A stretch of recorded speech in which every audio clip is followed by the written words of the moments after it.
I'm Bonga, a Grace College alumni.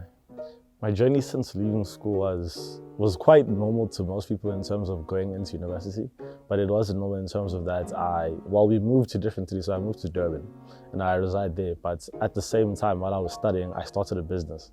And for me, it looked like going to school in the day and then going home and then handling a business between like 6 o'clock till like 2 a.m. But that's what it looked like for me in a nutshell. Yeah, so I did start a business and it's called Greater Than Me Studios, and it's based in music and worship, but particularly worship. It's Christian. And so what we are doing is basically music and worship in schools and underprivileged communities. It's quite an interesting way to approach music and give people opportunities that they don't have necessarily. The music thing, I picked up an instrument for the first time in grade 10 here.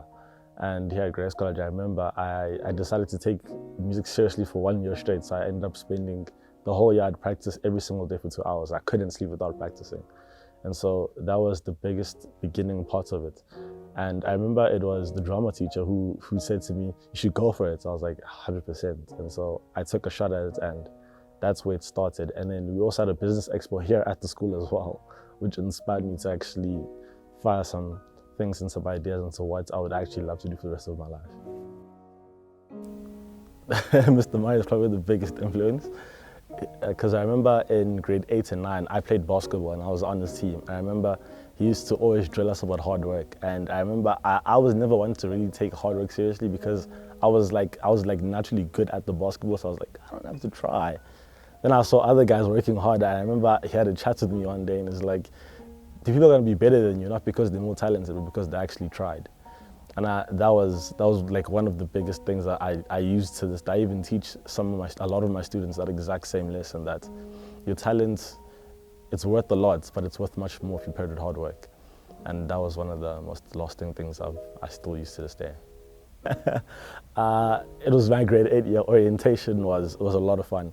I remember all the amazing race and all the stuff we did in my year. It was COVID year, it was 2020 actually, but it was really fun. Like, despite having COVID, we still had an amazing time. I remember when we came back, all of us were like excited. We were playing soccer at the bottom there. We used to get shouted at for kicking the ball around windows, and that was one of a strong core memory of mine. It's just the community of the people around here.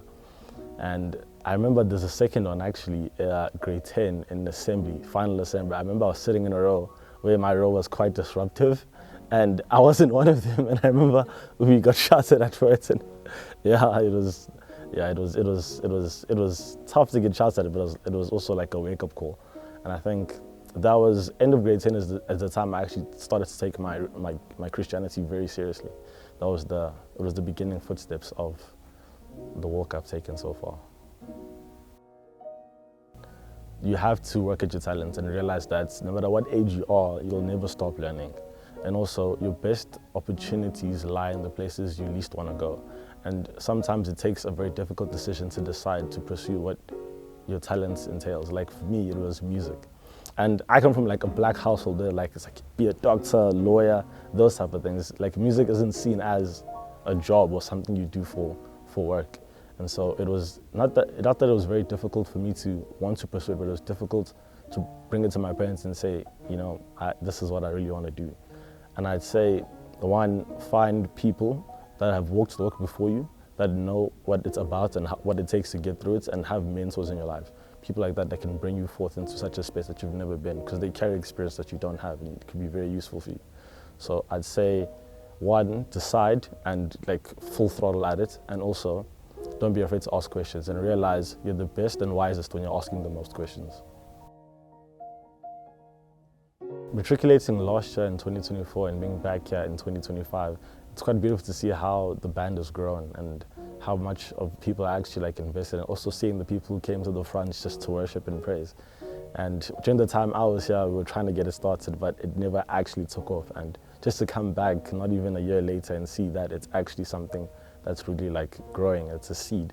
I'm really enjoying that it's been this way. And I think even if you can't come and help out in any financial way, it'd be great if you just give of your time and just come back.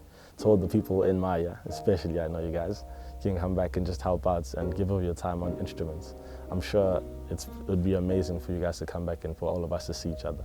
And yeah, it's been amazing.